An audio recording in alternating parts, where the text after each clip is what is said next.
Hi everyone, good evening. My name is Saskia Damaniar Aputin with issue number 263, and today I will explain about my research proposal entitled Language Attitude and Language Maintenance of Dian Bara, case study of an Indonesian England mixed marriage family. So let's start with the background.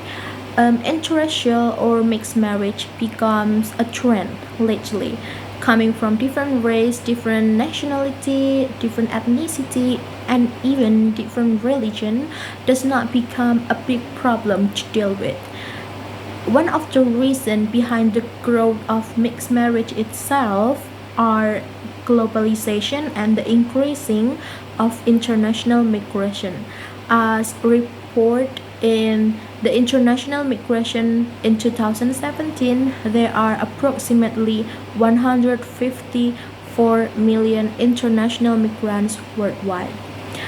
This phenomenon caused there so many mixed marriage couples around us, and then because of this there are create a linguistic phenomenon called language attitude and language maintenance. Why? Because these individuals comes from different backgrounds, and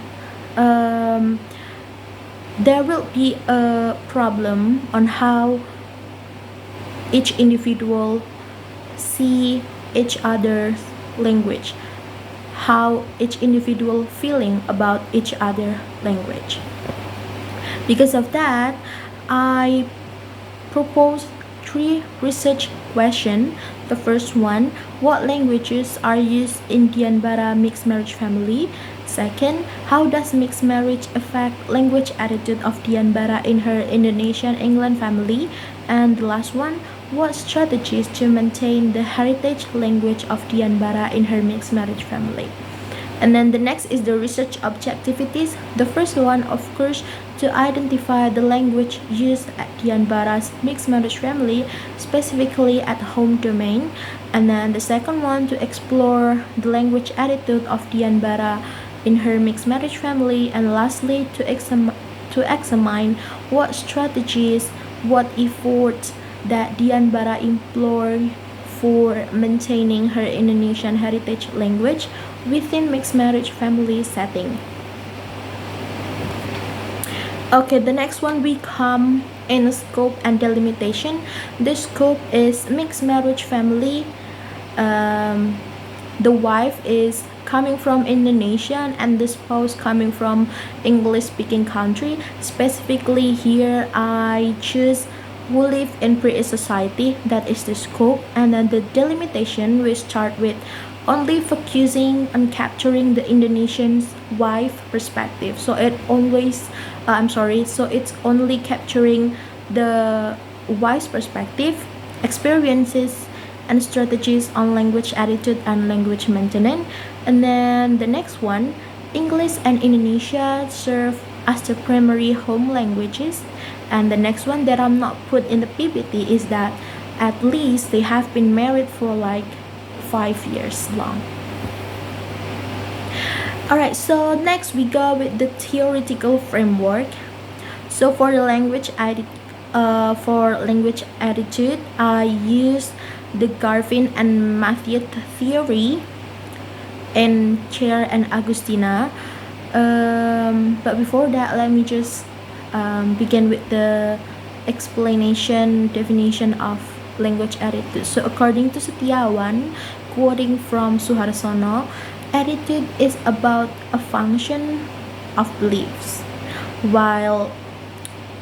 And then Setiawan also said that language attitude reflect an individual or community's personal happiness. So it's about someone feeling about certain language. And in Garvin and Matthew theory itself, language attitude contain of three main characters, which is language loyalty, language pride, and awareness of the norm. Alright, and then the next one, this is the theoretical framework for the language maintenance. For the language maintenance, I use the theories from Powell's 2016.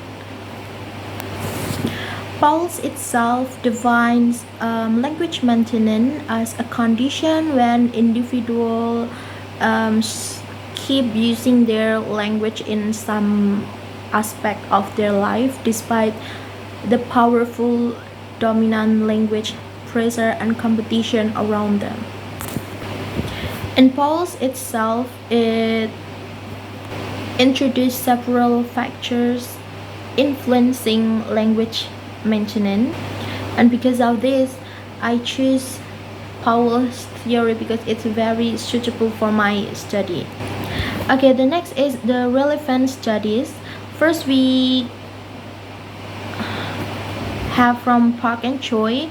It's about heritage language education in Korean, and it captures how language attitude shift over time because of the influencing from the society. And then the next one we have Zain and Damanhuri. It's explore the language attitude of Indonesian American family.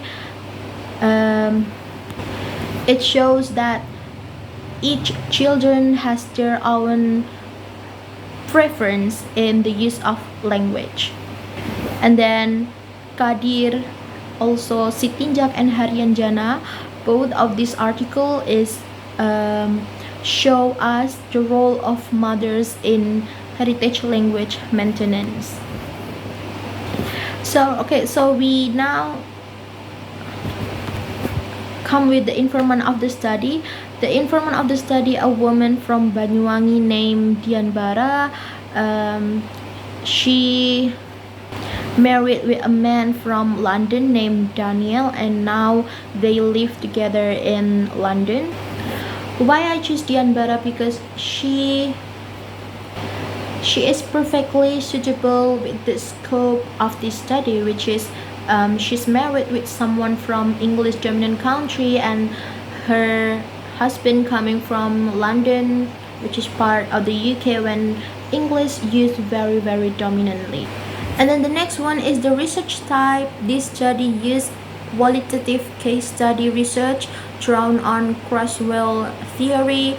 Why I use case study? Because I want to know deeper understanding about the phenomenon of Dian Bara and her family. So that's why case study is very suitable for this research. And then lastly we come with the data and source of the data. So the data is the result of the interview transcript and observation notes, while the source of the data is Dian Bara itself. Okay, so that's the end of my research proposal. Thank you very much, and see you when I see you. Bye.